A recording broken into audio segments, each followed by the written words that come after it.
بسم اللہ الرحمن الرحیم۔ السلام علیکم، میں ڈاکٹر عدیلہ خرم۔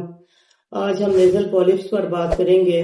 اس سے پہلے میں اسٹوڈنٹس، بگنرز جو ہومیوپیتھک ڈاکٹرز جنہوں نے ابھی نئی پریکٹسز کا آغاز کیا ہے ان کے لیے ایک پیغام دے رہی ہوں کہ میں ریمیڈیز جو ہیلپ فل ہوتی ہیں کسی بھی مرض میں وہ اینڈ میں بتاتی ہوں، تو مریض بھی اور اسٹوڈنٹس بھی ہومیوپیتھک ڈاکٹرز جو ہیں وہ اسے اینڈ تک دیکھیں تاکہ انہیں ریمیڈیز کے بارے میں معلوم ہو سکے کہ اس مرض میں کون سی دوائیں جو ہیں وہ ہیلپ فل ہیں۔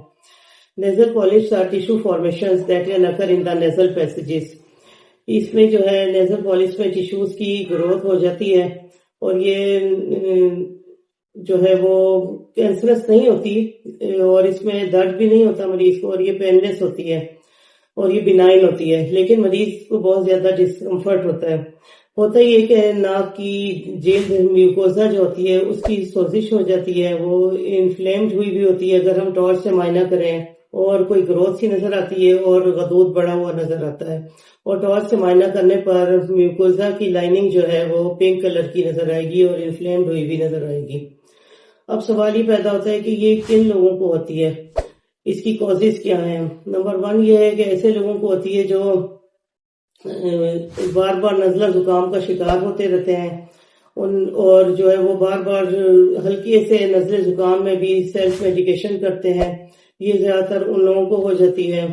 نمبر 2 ایسے لوگ جو خراب انوائرمنٹ میں کام کرتے ہیں، مثلا مٹی یا گارا میں ان کا کام ہوتا ہے، ایسے مستری مزدور حضرات جو کہ ان کا کام ہی ایسے انوائرمنٹ میں ہے، یا بلڈرز یا کنسٹرکشن کا کام کرنے والے لوگ، انہیں بھی جو ہے وہ نیزل پالپس کی تکلیف ہو جاتی ہے۔ نمبر 3 پر جو ہے وہ D N S dilated nasal septum یعنی ناک کی ہڈی کا ٹیڑھا ہو جانا ہوتا یہ کہ جو ناک ہے وہ سانس لینے کا راستہ ہے اور اس میں سائنسز ہوتے ہیں، اور آنکھ کے درمیان میں، آنکھ کے اوپر اور ایک پیچھے بھی ہوتا ہے، اسی طرح ناک کے سائڈ پر بھی سائنسز ہوتے ہیں، اور یہ کل 8 پیئر ہوتے ہیں۔ ناک کا جو میوکوزا ہے وہ یہ ہوا کو اندر لے کر جاتا ہے اور وہ اس ہوا کو جو ہے وہ پھیپھڑوں میں پھینکتا ہے، اور اگر کسی وجہ سے میوکوزا جو ہے وہ انفلیمڈ ہو جائے یا اس کی سوزش ہو جائے اور اس کا انفیکشن ہو جائے تو وہ سائنسز میں بھی ہو جاتا ہے اور اسے سائنوسائٹس کہتے ہیں۔ تو ایسے لوگ جو اسٹمیٹک ہیں، نمبر 4 پر اسٹمیٹک ہیں، اور کیونکہ وہ دوائیں لے لے کر اسٹیرائڈز وغیرہ اور یوز ٹو ہو جاتے ہیں اور ڈاکٹرز کے پاس جا کر بھی تھک جاتے ہیں سم ٹائم، تو وہ سیلف میڈیکیشن کی عادت کو اپنا لیتے ہیں، اور سیلف میڈیکیشن کرنے کی وجہ سے ان کو جو ہے وہ نیزل پالپس کی تکلیف یا عرضہ ہو جاتا ہے۔ اور ایسے لوگ جو نیزل سپریز کو بار بار استعمال کرتے ہیں، کیونکہ ڈاکٹرز جو ہیں، ایلوپیتھک ڈاکٹرز جو ہیں یا اسپیشلسٹ جو ہیں، وہ 1 یا 2 مہینے کے لیے اس کا استعمال بتاتے ہیں، اس کے بعد ان کے بعد دوبارہ جانا ہوتا ہے، لیکن مریض کیا کرتا ہے کہ سالہ سال تک اس کو استعمال کرتا رہتا ہے، تو اس کی وجہ سے بھی نیزل پالپس ہو جاتے ہیں۔ اب اس کی سمٹمز کیا ہیں؟ سمٹمز میں مین سمٹم جو ہے موسٹ کامن جو ہے وہ ناک کا بند ہو جانا ہے، مریض بہت زیادہ ڈسکمفرٹ ہوتا ہے، اس کو اس ناک کے راستے جو ہے وہ سانس نہیں آتا، اور وہ منہ کھول کر سانس لیتا ہے، منہ کھول کر سانس لینے سے بھی جو ہے حلق اور منہ کی جھلیاں جو ہیں وہ میمبرینز جو ہیں وہ خشک ہو جاتی ہیں اور گلا بھی خراب رہنے کا عرضہ ہو جاتا ہے، اور یہ والی جو ہے سمٹم سب سے بڑی سمٹم ہے۔ نمبر 2 پر ناک سے سیکریشنز یا رطوبت جو ہے وہ خارج ہوتی ہے، سم ٹائمز یہ بہت تھک یا گاڑھی رطوبت نکلتی ہے، اور سم ٹائمز واٹری ڈسچارج ہوتا ہے، مطلب ناک سے پانی آتا رہتا ہے اور مریض بہت زیادہ پریشان ہوتا ہے اور ہر وقت اس کو یہ تکلیف رہتی ہے۔ اور نمبر 3 پر جو ہے وہ ہیڈ ایک ہو جاتا ہے، اور سائنوسائٹس میں جیسے علامات ہوتی ہیں کہ ماتھے میں درد ہونا، سر میں درد ہونا، فیشل پینز ہونا، ناک کے اطراف میں درد ہونا، یہ پایا جاتا ہے۔ نمبر 4 پر جو ہے وہ لاس آف ٹیسٹ اور اسمیل ہو جاتا ہے، مطلب اس کو سونگھنے اور چکھنے کی حس جو ہے وہ ختم ہو جاتی ہے، ناک سے اس کو بدبو آتی ہے، سم ٹائم سے خود بھی محسوس ہوتی ہے، بعض اوقات باہر جو لوگ ارد گرد ہوتے ہیں انہیں بھی محسوس ہوتی ہے، بہت زیادہ پیوٹڈ ٹائپ کی اسمیل جو ہے وہ ناک سے آنا شروع ہو جاتی ہے۔ کچھ ہومیوپیتھک میڈیسنز ہیں جو میں بتانا چاہتی ہوں، اس سے پہلے میں جو ہے ہومیوپیتھک ڈاکٹرز کو یہ بتاؤں گی کہ ہمیں مریض کی خاندانی ہسٹری یا میازمیٹک دوا کو پہلے مد نظر رکھیں گے. میازمیٹک دوا کیا ہے وہ ہومیوپیتھک ڈاکٹرز اور اسٹوڈینٹس اچھی طریقے سے جانتے ہیں. وہ ہم ادھر بتا نہیں سکتے کیونکہ ہر مریض کے ایک کانسٹیٹیوشنل ریمیڈی ہوتی ہے اور ٹیمپرامنٹ کو دیکھتے ہوئے بھی ایک دوا ان دواؤں کے علاوہ سلیکٹ ہوتی ہے.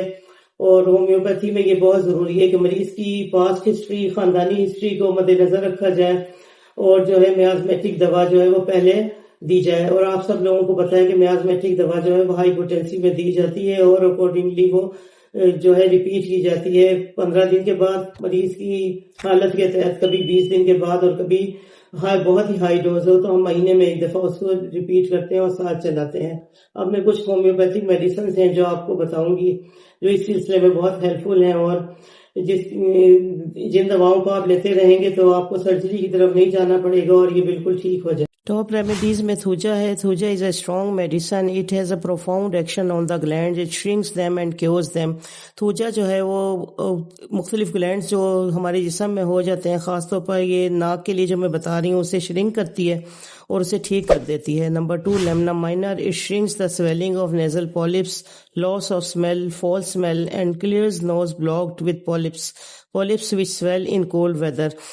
لیمنا مائنر وہ سویلنگ کو نیزل پالپس کی ٹھیک کر دیتی ہے اور وہ ناک سے جو عجیب سی اسمیل آتی ہے پنجنٹ قسم کی، اسے ٹھیک کر دیتی ہے اور ناک وہ کھول دیتی ہے. Number 3 teucrium marum. Sensation of large body in nose, obstruction of the nose, ناک بند ہونے کا احساس اور ایسا احساس کہ کوئی چیز ناک کے اندر ہے، especially of the right side.